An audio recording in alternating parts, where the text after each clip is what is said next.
Hi hello నమస్తే, ఎలా ఉన్నారు అందరూ?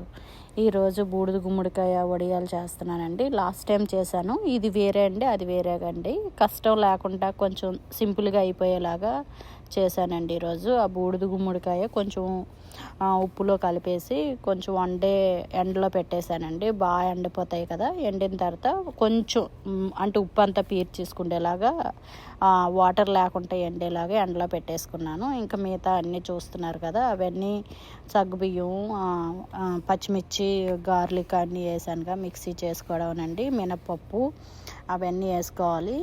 ఇదేంటంటే షార్ట్లో పెడుతున్నానండి వీడియో, ఫుల్ వీడియో అవ్వలేదు నాకు, ఆ టైం సరిపోలేదు, లెంత్ ఎక్కువ అయిపోయింది. నేను ఫుల్ వీడియో కూడా పెడుతున్నాను చూడండి. నచ్చితే లైక్ చేయండి, ఫాలో అవ్వండి.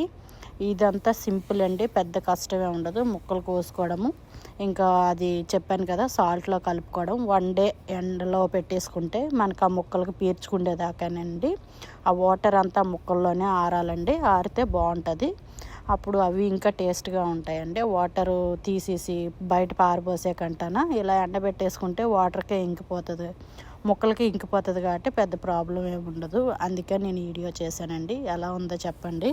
సగ్గు బియ్యం నానబెట్టుకోవాలండి ముందు రోజు నైటే. మినపప్పు కూడా నానబెట్టుకోవాలి ముందు రోజు నైటే. నానబెట్టుకుంటే మీకు మార్నింగే రెడీ అయిపోతాయి. అవన్నీ మిక్సీ చేసేసి అందులో కలిపేసుకొని వేసేసుకోవడమే.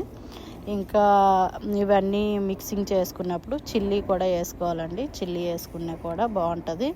లేదు అంటే ఎండుమిరపకాయలు కూడా వేసుకోవచ్చండి. అది మినపప్పు వేసుకోవాలండి. మినపప్పు వేసుకుంటేనే వడియాలు బాగా వస్తాయి మీకు.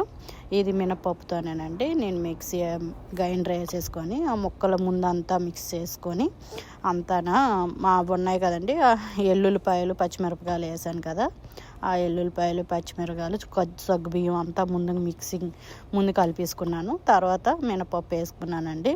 అది ఎంత వేసాను ఏంటో కూడా ఆ వీడియోలో చెప్పాను చూడండి. నా ఛానల్లోకి వెళ్తే అమెరికా తెలుగు నేస్తంలో ఉంటుంది. మీకు మంచిగాన వడియాలు అలా గట్టిగా ఉండాలండి. మరి లూజ్గా ఉంటే వాటర్ లాగా వడియం ఇలా అయిపోతుంది, అంటే సాగిపోయినట్టు అయిపోతుంది, చిన్నగా అయిపోతాయి వడియాలు, మంచిగా రావు. అందుకే అస్సలు నీళ్ళు ఎక్కువ వేసుకోకూడదు, తక్కువ వేసుకోవాలండి. నేను లాస్ట్ టైం కూడా పెట్టానండి వడియాలు. ఆ వడియాలు కొంచెం కష్టమైంది, ఆ వడియాలు పెట్టడం, అదంతా వాటర్ తీయడం, అదంతా చాలా కష్టమైంది. అందుకని ఈ కష్టం అవ్వకుండానే ఇది కొంచెం ఈజీగా ఉంటుందని చేశాను. నేనేమో ఆ పేపర్ కవర్లు